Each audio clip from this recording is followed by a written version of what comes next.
Hello, so welcome back to our session. So today we'll start with chapter 2 of plus 2 NCERT Maths syllabus, that is inverse trigonometric functions.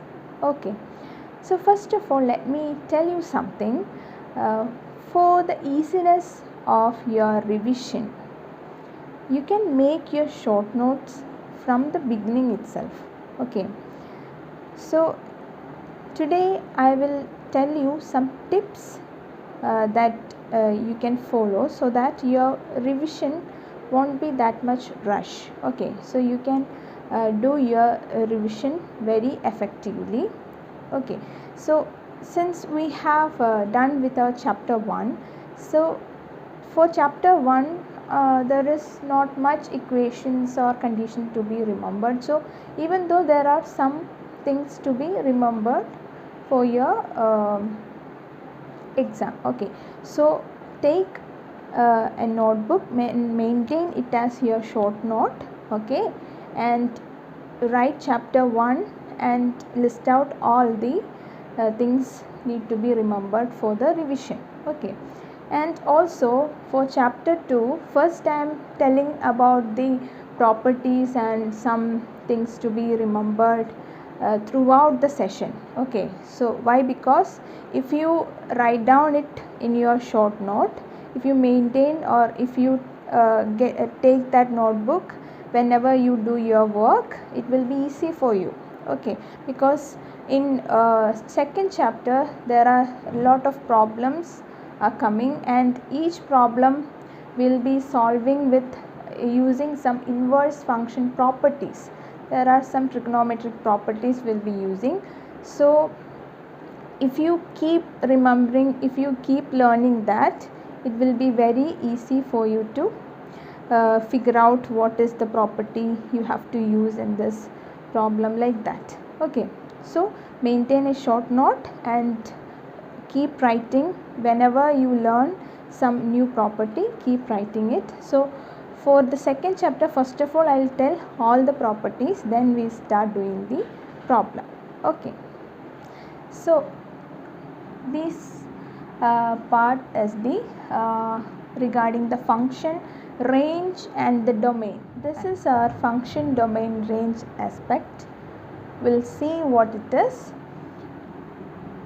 So when y equals sine inverse of x, its domain will be minus 1 to 1 and the range will be minus pi by 2 to pi by 2. Okay, likewise for cos inverse of x, domain will be minus 1 to 1 and range will be 0 to pi. And for cosec inverse of x, the domain will be r, means the real numbers r minus 1 to 1. Okay, and the range will be minus pi by 2 to pi by 2 minus 0. Then y equals sec inverse of x and the same domain r minus 1 to 1 and the domain range will be 0 to pi minus pi by 2. Then for y equals tan inverse of x, then the domain will be the real numbers, range will be minus pi by 2 comma pi by 2. Then for cot inverse of x, the domain is real numbers, range is 0 to pi. Okay, so the square bracket indicates our values will be restricted to that particular range. Okay, so minus pi by 2 and pi by 2 are the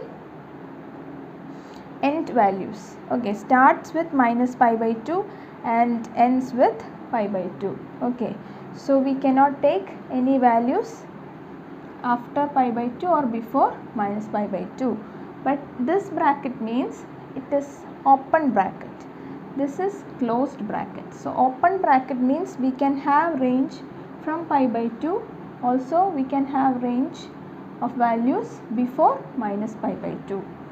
Okay, so that is the difference between the square bracket and the normal bracket. So let's see the properties of inverse trigonometric functions. We just saw what are the domain and range of different functions. Okay, so let's see the properties. So the first one, so you have to make the short note today itself. Okay, so it will be very easy for you. So first one, sine inverse of x is not equal to sin x whole inverse. Okay, then what is this sin x whole inverse? That will be 1 by sin x. Okay, so sin inverse of x and sin x whole inverse are not equal. Then second one, y equals sin inverse of x, which implies x equals sin y. Okay, y equals sin inverse x means x will be sin y. Clear? If we take the sine to the side, what will happen? This inverse turn as sine, right?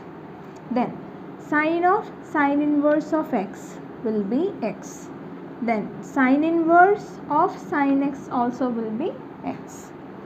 Then sine inverse of 1 by x will be cosec inverse of x. Then cos inverse of minus x is pi minus cos inverse of x.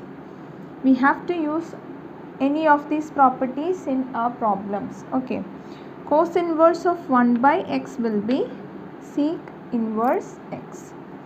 Then cot inverse minus x equals pi minus cot inverse x. Tan inverse 1 by x is cot inverse x. Sec inverse minus x is pi minus sec inverse x. Sin inverse of minus x is minus sin inverse x. Tan inverse minus x is minus tan inverse x. Tan inverse x plus cot inverse x equals pi by 2. Sec inverse of minus x is sec inverse x, no minus. Okay, tan inverse x plus tan inverse y equals tan inverse of x plus y divided by 1 minus xy. Then sin inverse x plus cos inverse x equals pi by 2.